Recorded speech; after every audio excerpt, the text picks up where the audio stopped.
So hi guys welcome back to my to videos. तो इस video में दोस्तों डिस्कस करने वाले हैं यहाँ पर कुछ इंपॉर्टेंट कंपनीज को और उनसे रिलेटेड कुछ इंपॉर्टेंट अपडेट्स हैं जिसकी बात करेंगे इस वीडियो में। तो चलिए वीडियो की शुरुआत करते हैं, बट उससे पहले अगर आपने अभी तक चैनल को सब्सक्राइब नहीं किया है तो चैनल को सब्सक्राइब करके बेल आइकन को प्रेस कर लो ताकि आने वाली जितनी भी अपडेट्स हैं उन सभी अपडेट्स का नोटिफिकेशन आपको सबसे पहले मिल सके। तो चलिए वीडियो की शुरुआत करते हैं। सबसे पहले बात कर लेते हैं प्रीमियर एनर्जी से रिलेटेड कुछ इंपॉर्टेंट अपडेट्स के बारे में। सो दोस्तों फिलहाल सबसे बड़ी अपडेट यहाँ पर यह है कि कुछ इंडेक्स में पार्टिसिपेशंस हमें देखने को मिल रही है प्रीमियर एनर्जीज और भी काफ़ी सारे स्टॉक्स का, और वो इंडेक्स है FTSE का। अब ये इंडेक्स में जो भी स्टॉक्स पार्टिसिपेट की हैं उस वजह से इंडिया में $1.4 बिलियन तक का इनफ्लो देखने को मिल सकता है इन 14 स्टॉक्स के थ्रू। अब इसमें काफ़ी सारी कंपनीज आपको देखने को मिलेंगी, जिसमें पहली कंपनी आप नोट कर सकते हैं इंडसइंड बैंक है, उसके अलावा BSE यानी कि Bombay stock exchange, Bajaj housing finance जैसी कंपनीज भी हैं। उसके अलावा आपको प्रीमियर एनर्जीज का भी नाम देखने को मिलेगा, और सभी कंपनी की डिटेल्स आपको देखनी है तो वो आपको यहाँ पर देखने को मिल जाएगा। आप नाम यहाँ पर नोट कर सकते हैं। कुछ बड़ी कंपनी का नाम मैं आपको बता देना चाहूँगा, जिसमें कुछ बड़ी कंपनी की बात करें तो CDSL जैसी कंपनी का नाम है, क्रिसिल है, फर्टिलाइजर्स एंड केमिकल जैसी कंपनीज का नाम है, उसके अलावा Bajaj housing finance and premier energies जैसी कंपनीज के भी नाम देखने को मिलते हैं। अब न्यूज़ तो अच्छी है, बट सिर्फ न्यूज़ को तो देखना ज़रूरी नहीं है, बट हम कंपनी के वैल्यूएशंस की बात ज़रूर करेंगे। फिलहाल अगर कंपनी के प्राइस टू अर्निंग मल्टीपल्स की बात करें तो प्राइस टू अर्निंग मल्टीपल्स फिलहाल कंपनी का 184 का हमें देखने को मिलता है, जिसको अगर इसके इंडस्ट्री के पी से कंपैरिजन करें तो नो डाउट काफ़ी एक्सपेंसिव वैल्यूएशन पे प्रीमियर एनर्जीज का शेयर आपको ट्रेड करता हुआ दिख रहा है। अब ऐसे टाइम पे इसके जो अर्निंग्स हैं वो काफ़ी ज़्यादा मैटर करेंगे, क्योंकि पिछले क्वार्टर की बात करें तो वहाँ पर कंपनी के अर्निंग्स हमें Q1Q बेसिस पे थोड़े से स्लो होते हुए ज़रूर नजर आए थे, बट वही अगर हम ईयर ऑन ईयर बेसिस के ग्रोथ को देखें तो वहाँ पर नंबर्स एकदम हमें डिफरेंट देखने को मिलती हैं। अगर पिछले एक साल के revenue and profit growth CAGR को देखोगे, सॉरी CAGR तो बोलना गलत हो जाएगा, बट पिछले एक साल के रेवेन्यू एंड प्रॉफिट ग्रोथ को देखें तो रेवेन्यू 120% से ग्रो किया है, वही प्रॉफिट हमें 1656% से ग्रो करता हुआ दिखा है। पिछले 3 साल के CAGR की बात करें तो रेवेन्यू में 65% का CAGR है और प्रॉफिट ग्रोथ का CAGR है 119%। तो नो डाउट काम तो कंपनी ने अच्छा किया है पास्ट में, बट प्रेजेंट में कंपनी के वैल्यूएशंस के लंका इसलिए लग रखी है पिछले कुछ टाइम से जो एक्सपेंशंस इस कंपनी का मेन फोकस था US में, उस फोकस पे अभी हमारे जो ट्रम्प हैं उन्होंने थोड़ा सा अड़चन डाल दिया है। और फिलहाल अगर देखा जाए तो ट्रम्प की न्यू पॉलिसीज की वजह से अगर थोड़ा धक्का लगता है जो भी रिन्यूएबल एनर्जी कंपनीज US में एक्सपेंड कर रही है उनको, तो इनके जो फ्यूचर में ग्रोथ हमें देखने को मिल सकते थे उस ग्रोथ की में हमें थोड़ी सी कमी देखने को मिल सकती है। अब इन सारी चीज़ों की वजह से ही आप देख सकते हो एक टाइम पे प्रीमियर एनर्जी जब लिस्ट हुई थी तो इसका प्राइस टू अर्निंग मल्टीपल्स हमें काफ़ी एक्सपेंसिव देखने को मिलता था, 160 के आसपास की पीपी कंपनी चल रही थी, बट अभी अगर देखोगे तो काफ़ी गिरावट हमें देखने को मिला है। तो इन सारी चीज़ों पे आप चाहो तो थोड़ा ध्यान एंड रिसर्च वगैरह कर सकते हो। बाकी अगर इस कंपनी से रिलेटेड आपको एक डिटेल एनालिसिस वीडियो चाहिए तो उसके लिए मुझे आप कॉमेंट कर सकते हैं। तो चलिए अब डिस्कस करते हैं अगली कंपनी को दोस्तों। अगली कंपनी का नाम है अल्ट्राटेक सीमेंट। अब फिलहाल इस कंपनी से रिलेटेड सबसे बड़ी अपडेट यहाँ पर यह है कि इसके जो बोर्ड है उन्होंने ग्रीन लाइट दे दिया है, यानी कि बोल सकते हैं अप्रूवल दे दिया है, अप्रूवल रिगार्डिंग केशोरम डिमर्जर, यानी कि केशोरम इंडस्ट्री एक कंपनी है, लिस्टेड भी है, आप देख सकते हो उसको स्टॉक एक्सचेंज में, उसके और अल्ट्राटेक सीमेंट के डिमर्जर्स की न्यूज़ हमें सुनने को मिल रही है। अब ये जो डिमर्जर होने वाला है इसका मेन फोकस क्या है, वायर्स एंड केबल्स में कंपनी एक्सपैंड करना चाहती है और उसके लिए ये डिमर्जर्स हमें सुनने को मिल रही है।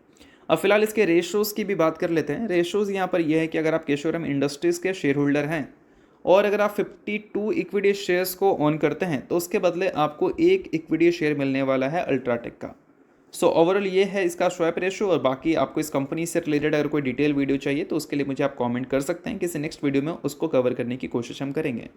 तो चलिए अब डिस्कस करते हैं अगली कंपनी को। अगली कंपनी लिस्ट तो नहीं है बट लिस्ट होने वाली है। नाम है दोस्तों टाटा कैपिटल।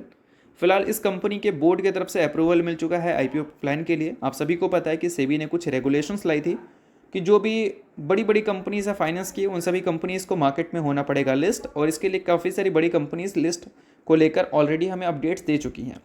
अब टाटा सन्स की बात हम सुन रहे थे, बजाज हाउसिंग फाइनेंस लिस्ट तो हो चुकी है, बट फिलहाल अगर देखा जाए तो अगला नंबर टाटा कैपिटल का सुनने को मिल रहा है। टाटा ग्रुप की काफ़ी बड़ी कंपनी है। अब इसके जो लिस्टिंग की एक्सपेक्टेशंस हैं दोस्तों तो वो डिटेल्स आपको यहाँ पर देखने को मिल जाएंगे। सितंबर 2025 में इसकी लिस्टिंग एक्सपेक्टेड है। अब डिले भी हो सकता है, उससे पहले भी हो सकता है, बट अगर एक्सपेक्टेड डेट सितंबर है तो मुझे नहीं लगता कि पहले होने के चांसेस है। हो सकता है कि सितंबर के बाद ही देखने को मिले या फिर सितंबर को ही देखने को मिले। बट नोट करना एक बात को कि टाटा कैपिटल जैसी कंपनीज जो कि टाटा सन्स के अंडर आती है। टाटा सन्स एक काफ़ी बड़ा नाम है। तो ये जो बड़ी बड़ी कंपनीज़ हैं वो कभी भी अपना आईपीओ ख़राब मार्केट में तो लाना नहीं चाहिए। वो ज़रूर उम्मीद करेंगे कि मार्केट में थोड़ी सी स्टेबिलिटी हमें देखने को मिले, ताकि उनको उस टाइम बेटर वैल्यूएशन भी देखने को मिले। और टाटा सन्स की बात कर रहे हैं हम, तो टाटा सन्स सबसे ज़्यादा पैसा कमाएगी टाटा कैपिटल के आईपीओ से, क्योंकि ये मुझे जहाँ तक पता है कि ओएफएस आईपीओ रहने वाला है और टाटा सन्स इस कंपनी के मेजॉरिटी शेयर होल्डर हैं। तो कहीं ना कहीं टाटा सन्स के जो नंबर्स हैं उसमें इस आईपीओ की वजह से इजाफा हमें देखने को मिल सकता है। और टाटा सन्स के नंबर्स में अगर इजाफा देखने को मिलता है तो इससे फ़ायदा हो सकता है टाटा मोटर जैसी कंपनीज़ का भी, जिनको पैसे की काफ़ी सख्त ज़रूरत है अपने डेट को रिड्यूस करने के लिए, जिसको लेकर ऑलरेडी कंपनी ने अनाउंसमेंट भी कर रखा है। जब कंपनी डिमर्ज कर देगी अपने दो एंटिटी को तो ऑब्वियस सी बात है कि कंपनी एक सेगमेंट में डेट फ्री नज़र आती हुई दिखेगी। अब टाटा मोटर्स की हम बात कर रहे हैं, तो टाटा मोटर्स का कुछ कंट्रोलिंग स्टेक तो नहीं है, बट हाँ कुछ स्टेक्स ज़रूर है हमें टाटा सन्स में देखने को मिलता है।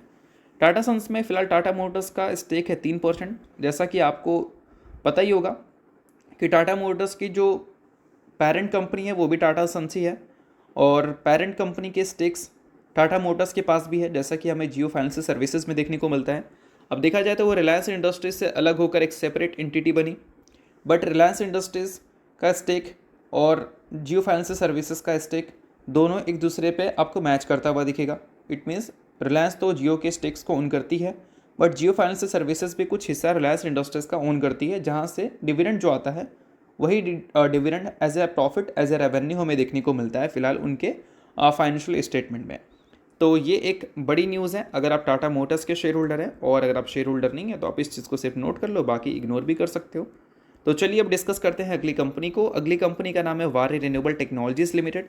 फिलहाल इस कंपनी से रिलेटेड सबसे बड़ी पॉइंट ये है दोस्तों कि फाइनेंशियली ये कंपनी काफ़ी स्टेबल नज़र आती है, बट स्टॉक बिल्कुल भी स्टेबल नज़र नहीं आ रहा है।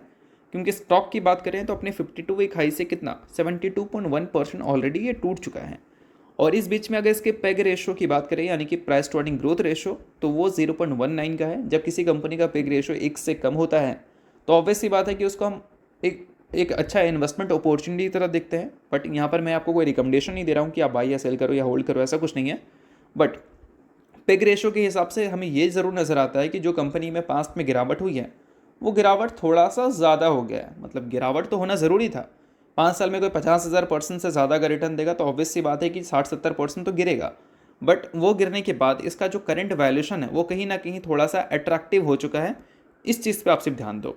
और जैसा कि हमने पहले भी डिस्कस किया था कि कोई भी कंपनी जब गिरती है मार्केट में कोई भी रीज़न की वजह से, अगर उस टाइम मार्केट बियर रन में कन्वर्ट हो जाए तो ऑब्वियस सी बात है कि उस कंपनी में दबाव हमें ज़्यादा देखने को मिलेगी। अगर हो सकता है कि वो कंपनी 50% गिरने वाली थी तो कंपनी में 60-70% का दबाव देखने को मिलेगा, क्योंकि मार्केट में सेलिंग चल रही होती है।